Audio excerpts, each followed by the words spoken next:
Hello. So today I'm going to be talking about chapter 10. In chapter 10, I learned about high context and low context cultures.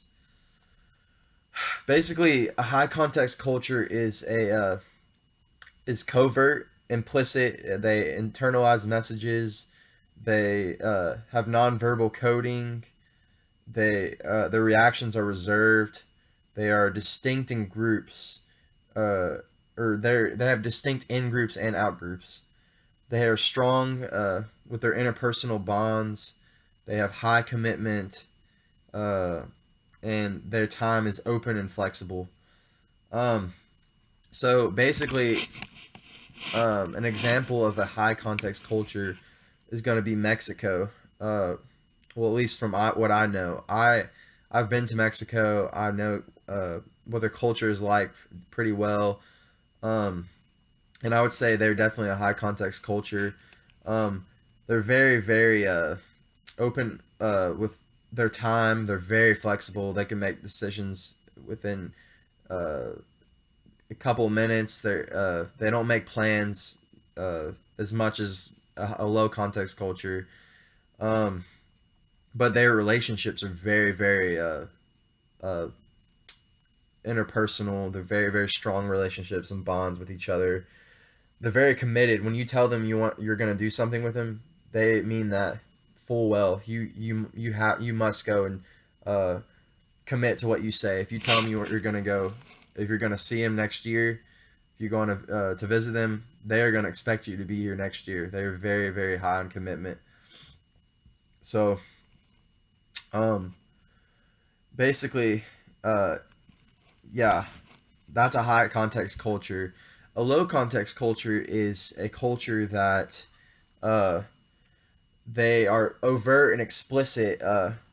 They are uh, they code their messages very plainly. Their details are very verbalized.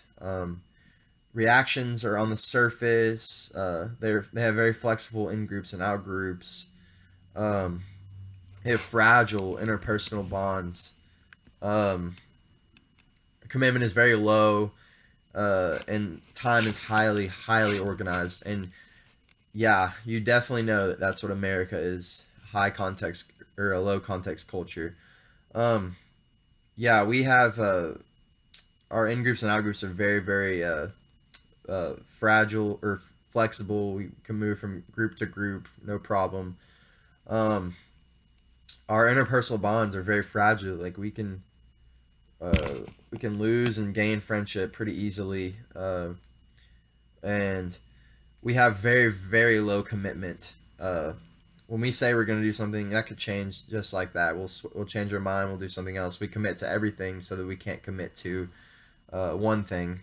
Uh, we are very verbal in how we say things, and details are very verbal. We need details. We need to know what we're doing. We need a plan.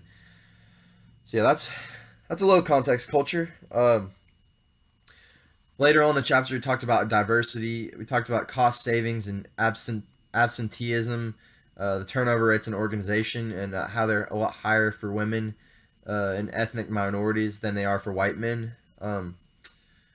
We learned about gaining marketing share. I learned about how a diverse organization are in the best position to take advantage of markets, both at home and abroad. I learned about decision making, and how uh, basically how decision making is greater for or how good like fast decision making is greater for innovation.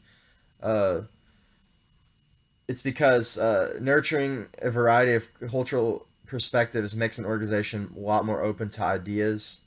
Um, I also learned about how higher performance is really important for an organization, because companies with the best diversity practices often have better performances, and that is because that's because let's say female leaders don't always do yeah, I'm not gonna go into that. It's a little bit complicated for me to explain, but yeah, that is what I learned. I learned very much about high context and low context cultures, and uh, definitely was interesting for me. So yeah, thank you.